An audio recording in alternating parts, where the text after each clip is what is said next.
Hello everyone, my name is Todd Palazza. I'm the Director of Public Safety at Fairfield University, and I'm going to be giving you a brief presentation on travel safety.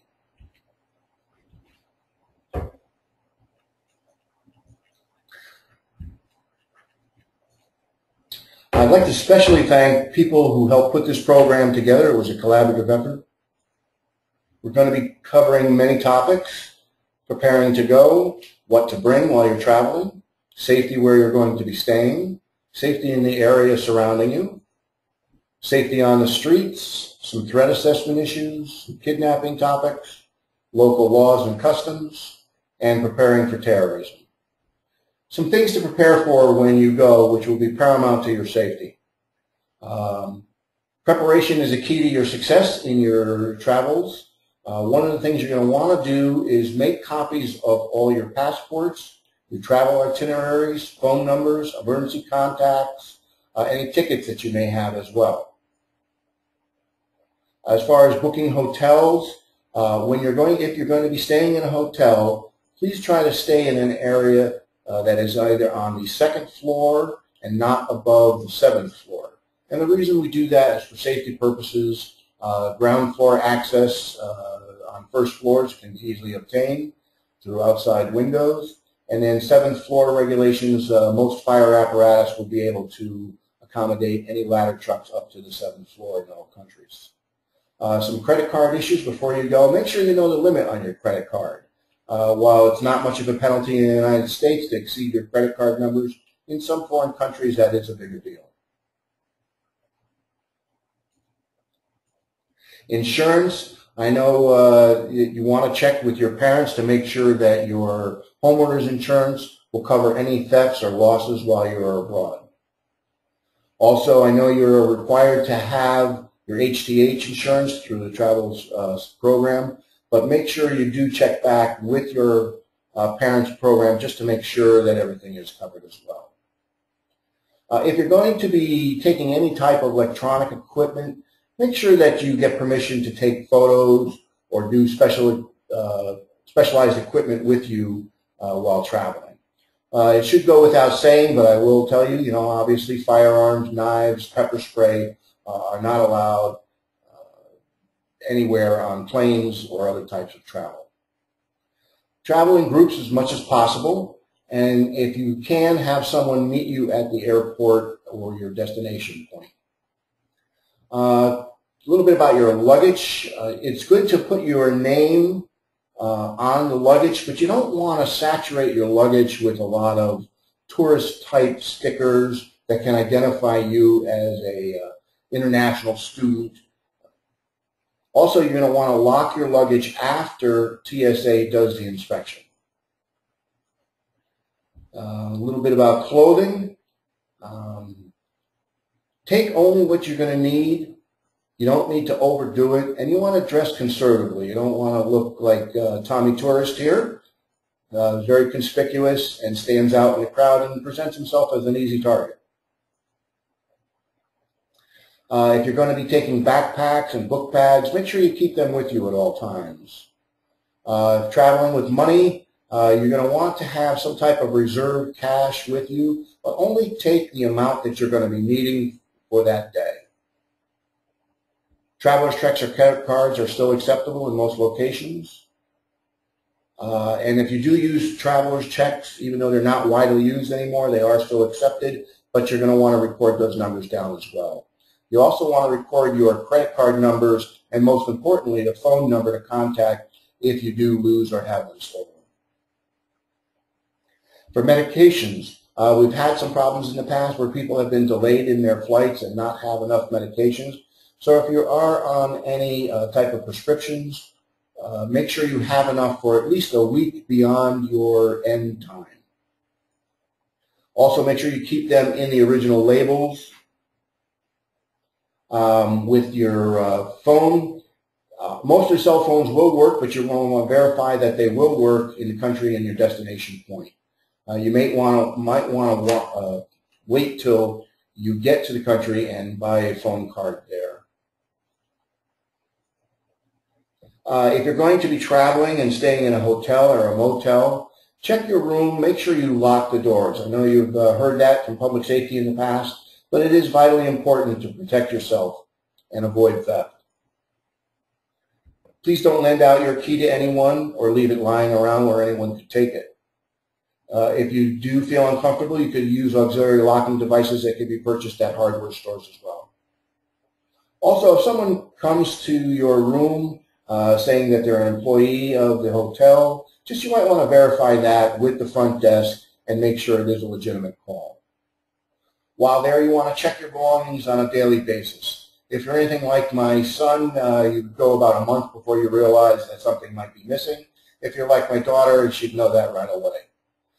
Arrange your possessions so you know where things are. So if something is taken, you're going to know that, okay? I've also provided you with a website that has some travel warnings. It's www.travel.state.gov. Also, a lot of the rooms will have room safes, and we encourage you to utilize them with your valuables. This is a copy of what that website will look like. Let's talk a little bit more about some safety tips. Obviously, you don't want to hitchhike. Learn the locations of the nearest hospitals, police stations, and embassies. Carry only what you need. And let's talk a little bit about protests and demonstrations. With this climate of the world today, there's a lot of places that are not too thrilled with the United States policies. They're not so much against citizens, but they don't like our government policies. So if you can, try to avoid any type of protest or demonstrations. If there is some type of crisis in the country that you're going to be staying with, for example, a bombing or other terrorist attack, contact your faculty advisor and someone from the program as soon as possible. The next thing is to contact your family and let them know that you're okay and what your plans are. Talk a little bit about elevators and parking areas. If you're alone, don't go into an elevator if someone's in there that looks suspicious to you. Trust your instincts. If that hair on the back of your head starts to raise and you get goosebumps, you feel it just isn't right, try to avoid it. There's no reason for you to go into that elevator and be trapped inside. Look around before you enter any parking lots or garages. Make sure they're well-lit areas. If you're going to be traveling with a purse or a book bag, keep them close to your body. Don't let them dangle by your side. If you're carrying a wallet, try to carry that in an inside coat pocket or a front trouser pocket. And we'll talk a little bit about pickpockets in a minute, but if you carry your wallet in your back pocket, you're an easy target. Carry only the cash that you need and make sure you do have IDs. A little word about IDs. I know none of you have fake IDs now, but if you do, you might want to consider not bringing them with you. Penalties in different countries vary, and several of them are far more restrictive than what they are in the United States. Also, don't flash jewelry, expensive jewelry, or cash. If you do have expensive jewelry, heirloom jewelry, you want to leave that behind.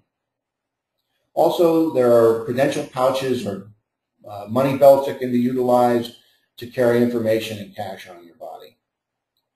Try to develop a 360-degree awareness around yourself. You may not know where you're going, but you don't need to advertise that. Don't make yourself look like a target. Also, if you're going to be traveling, particularly late at night, let your friends know what your plans are and where you're going to be and a telephone number to contact you. This way, if something does happen, there's a starting point to try to figure out where you are and where you're headed. Select sightseeing companies and guides that seem legitimate to you. Try to avoid scam artists and gypsies. Be wary of strangers who approach you and offer you bargains that just seem too good to be true.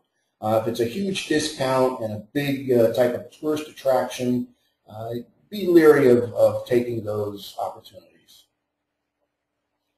Don't use shortcuts, narrow alleys, or poor-lit streets. Plan your movements in advance, okay? You want to know where you're going to be going, and you want to let people know what you're going to be doing. Try not to travel alone. We've stressed that many times. Try to seem in control. I've talked to that again. If you're assertive in your movements, you will not look like a target, and most often someone will move on to another target. Expect the unexpected and trust your instincts. Some of the past problems that we've had, medical problems, we've talked about prescription medications that you're on. Make sure you have enough.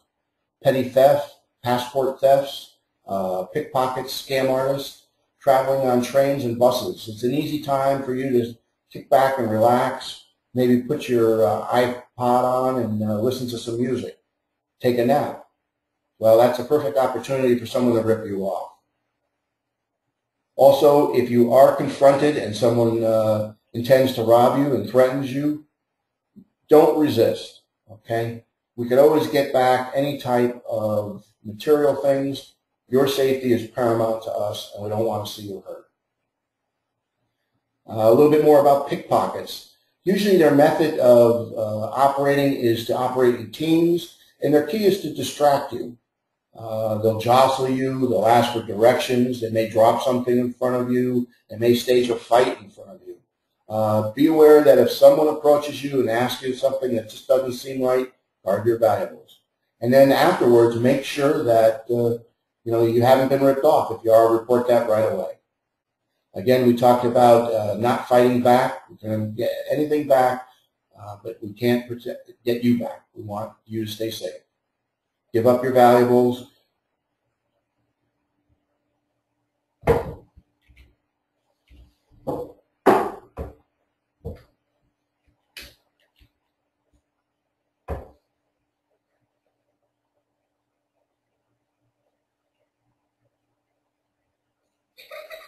If you do get ripped off, you're going to want to report that to the local police or authorities as soon as possible, if for no other reason to have a report later on for insurance purposes. A little bit about kidnapping. Central America, Mexico, there's a lot of areas in the world that are kidnap capitals of the world. Okay? One of the things that we want you to do is have a conversation with your parents before you leave and establish some type of code phrase that will verify your identity. I have a dog. Her name is Meadow. If something was to happen to me, I had the opportunity to call my wife. I'd ask how the dog was doing or something to that effect and say the dog's name. You could use any type of code phrase that you want, but you want to establish your identity as legitimate. Start to know the local laws, okay? They're not the same as in the country, and very often penalties are far more severe than they are in the United States. A little bit about alcohol and drug use. Again, some of the laws are vastly different than they are in the United States, and the penalties are far more severe than they are in the United States for several drug violations. A little bit about terrorism. If an event does occur, again, you're going to want to contact your site supervisor and your family as well. Let them know where you are, let them know you're safe, and let them know what your plans are. While traveling, if you encounter anything, make sure you report that to the local police or security personnel as soon as possible. Don't be afraid to move away. Again, trust your instincts. Learn where emergency exits are, notice where those exits are, and be familiar with them. Here are some contact information for you as well, and some other internet travel sites where you can either register yourself as a traveler from the United States, and it also has warning information.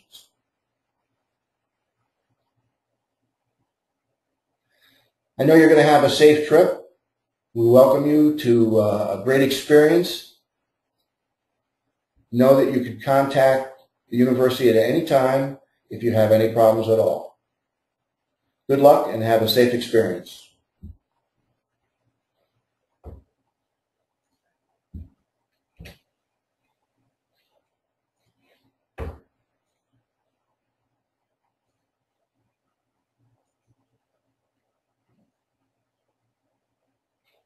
All right.